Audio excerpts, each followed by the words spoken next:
وأذن في الناس بالحج يأتوك رجالا وعلى كل ضامر يأتين من كل فج عميق ليشهدوا منافع لهم ويذكروا اسم الله في أيام معلومات على ما رزقهم من بهيمة الأنعام.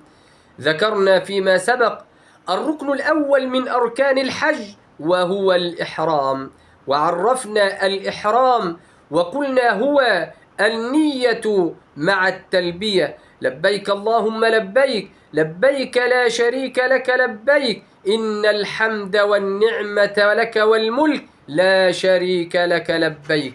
وذكرنا أنواع الإحرام من إفراد ومن تمتع ومن قران. بعد ذلك ما يفعله الحاج أو ما يعمله الحاج عند الميقات، المواقيت المكانية التي ذكرناها قبل ذلك، ما يفعله المحرم عند الميقات. أولا التجرد من المخيط عند الإحرام وسنية الاغتسال. قال الإمام أبو جعفر رحمه الله: إذا أتى الرجل الميقات وهو يريد العمرة تجرد واغتسل أو توضأ، والغسل أفضل.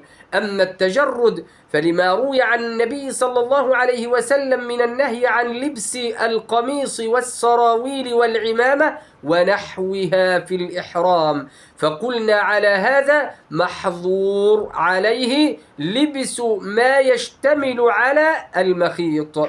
وأما الغسل فمسنون عند الإحرام لما روي عن النبي صلى الله عليه وسلم أنه قال لعائشة حين حاضت وكانت مهلة بعمرة: انقضي رأسك وامتشطي واغتسلي وأهلي بالحج. انقضي رأسك وامتشطي واغتسلي وأهلي بالحج.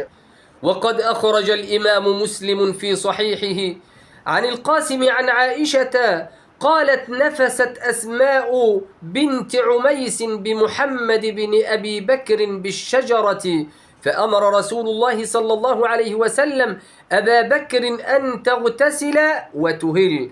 إذن من سنن الإحرام الاغتسال كما أخبر بذلك رسول الله صلى الله عليه وسلم.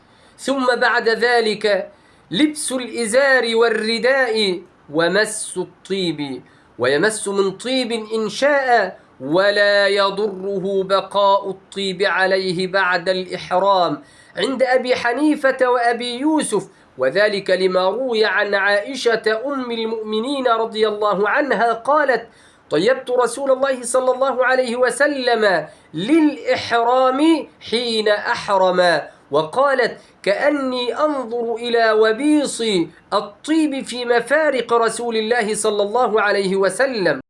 وعن عائشة رضي الله عنها أيضا قالت: كنت أطيب رسول الله صلى الله عليه وسلم لإحرامه قبل أن يحرم. وفي لفظ لهما: كأني أنظر إلى وبيص الطيب في مفرق رسول الله صلى الله عليه وسلم وهو محرم. والوبيص أي اللمعان. وفي لفظ لمسلم: كأني أنظر إلى وبيص المسك في مفرق رسول الله صلى الله عليه وسلم وهو يلبي. وفي لفظ لهما قالت: كان رسول الله صلى الله عليه وسلم إذا أراد أن يحرم يتطيب بأطيب ما يجد، ثم أرى وبيص الطيب في رأس ولحية رسول الله صلى الله عليه وسلم بعد ذلك. والطيب هنا مطلق، فيشمل ما تبقى عينه بعد التطيب كالمسك وما لا يتبقى. واستحباب الإحرام بعد الصلاة. قال الإمام أبو جعفر: ثم يحرم بالعمرة بعد صلاة مكتوبة أو نافلة، لما روي أن النبي صلى الله عليه وسلم أحرم بذي الحليفة عقيب صلاة مكتوبة، عقيب الصلاة. والتلبية التي ذكرها أبو جعفر رويت عن النبي صلى الله عليه وسلم بعد أن يحرم ويتطيب، ويكون الإحرام بعد صلاة مكتوبة أو نافلة يلبي: لبيك اللهم لبيك.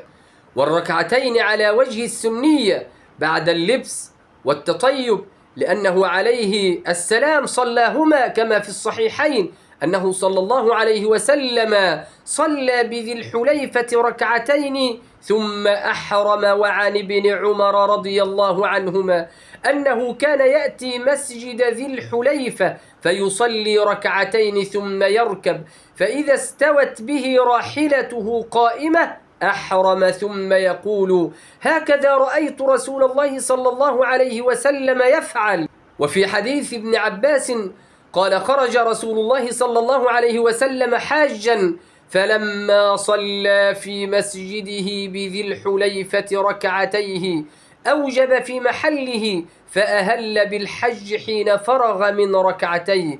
هذه هي الأفعال التي يفعلها الحاج بعد إحرامه من الميقات، يلبس الإزار والرداء ثم يتطيب سواء بقي أثره أو لم يبق أثر التطيب، ثم بعد ذلك يصلي ركعتين، ثم بعد ذلك التلبية: لبيك اللهم لبيك، لبيك لا شريك لك لبيك.